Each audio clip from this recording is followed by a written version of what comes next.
Hi guys, எல்லாருக்கும் வணக்கம். இன்றைக்கு இந்த வீடியோவில் எதை பற்றி பார்க்க போகிறோம்னு சொன்னால், பைக்கில் மெயினாக வந்து நம்ம பைக் ஓடும்போது மெயினாக நம்ம ஒரு முக்கியமான விஷயம்னு சொல்லி பார்த்திங்கன்னா கியர் சேஞ்ச் பண்ணுறது. அந்த கியர் சேஞ்ச் பண்ணும்போது அந்த பைக்கில் லிவரில் வந்து சின்ன சவுண்ட் ஒன்று வரும். ஸோ அந்த சவுண்டை வந்து எப்படி நம்ம அவாய்ட் பண்ணுறது, அதை எப்படி மெயின்டைன்ஸ் பண்ணுறதுன்னு சொல்லி இந்த வீடியோவில் பார்க்க போகிறோம்.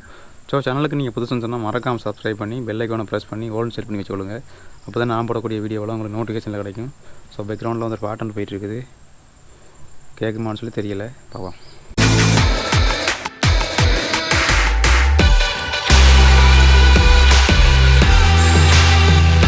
பைக்கில் வந்து கியர் சேஞ்ச் பண்ணுற இந்த இடத்துல பார்த்தீங்கன்னா சின்ன சவுண்ட் ஒன்று வரும். இப்போ பாருங்கள் எப்படி சவுண்ட் ஒன்று வருதுன்னு சொல்லி. ஸோ இந்த சவுண்டு வந்து ஏன் வருதுன்னு சொல்லி பார்த்தீங்கன்னா, இந்த இடத்துல வந்து சுற்றி வேறு சின்ன ஒரு என்னென்னு சொல்கிறது பஸ் மாதிரி ஒன்று இருக்கும். அந்த பஸ்ஸுக்குள்ளே வந்து லூப்ரிகேஷன் கிரிஸ்லாம் வந்து காஞ்சி போயிருந்தால் இந்த மாதிரி சவுண்ட் ஒன்று வரும். ஸோ இதை வந்து நம்ம எப்படி வந்து அவாய்ட் பண்ணுறோன்னு சொல்லி பார்க்கலாம் இந்த வீடியோவில். இப்போ ஃபஸ்ட்டு நம்ம வந்து இந்த இடத்த வந்து ஒரு அலங்கியை வச்சு குத்தவும் இதுதான் உலக்க எடுத்து இப்படி டொக்கு டொக்கு டொக்குன்னு குத்தணும். கொஞ்சம் லூஸ் பண்ணி போட்டு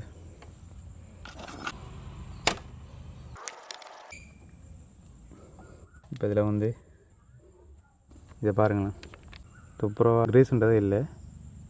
பைக்கில் வந்து கியர் சேஞ்ச் பண்ணும்போது கீச்சின்னு சவுண்ட் வர்றதுக்கு இந்த பாட்டில் பார்த்தீங்கன்னா கிரிஸ் இல்லாதெல்லாம் அந்த இடத்துல வந்து சவுண்ட் ஒன்று வர்றது. இந்த இடத்துல பார்த்தீங்கன்னா கிரிஸ்ன்றது காஞ்சி போயிட்டு துப்புரவா. ஸோ இப்போ இந்த இடத்துக்கு நம்ம வந்து கிரிஸ் அப்ளை பண்ண போகிறோம். ஃபஸ்ட்டு நம்ம வந்து இந்த இடத்த துடைச்சிடலாம். அப்படியே ஓரளவுக்கு க்ளீன் ஆகிட்டுது ஃபுல்லாக. இந்த இடத்தையும் எடுத்து துடைச்சிடலாம். இப்போ எல்லாத்தையும் வடிவாக துடைச்சாச்சு. இந்த இடத்துக்கு நம்ம கிரிஸ் வைக்க போகிறோம். கல்டெக்ஸ் பிராண்ட் கிரிஸ் ஒன்று தான் யூஸ் பண்ணுறேன்.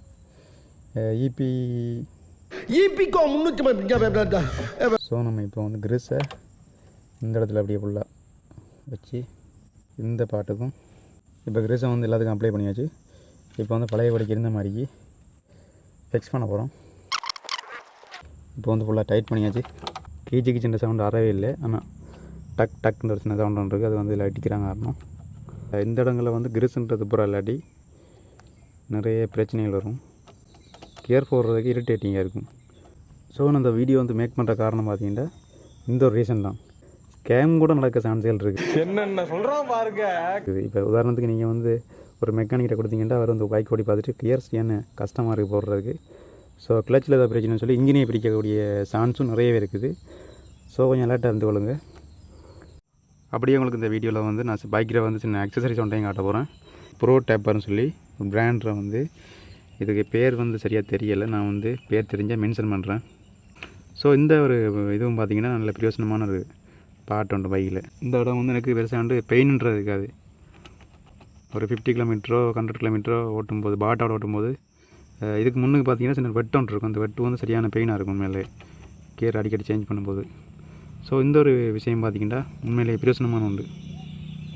இந்த வீடியோ உங்களுக்கு பிரயோசனமாக இருந்தால் மறக்காமல் சப்ஸ்கிரைப் பண்ணிக்கொள்ளுங்கள். Okay guys.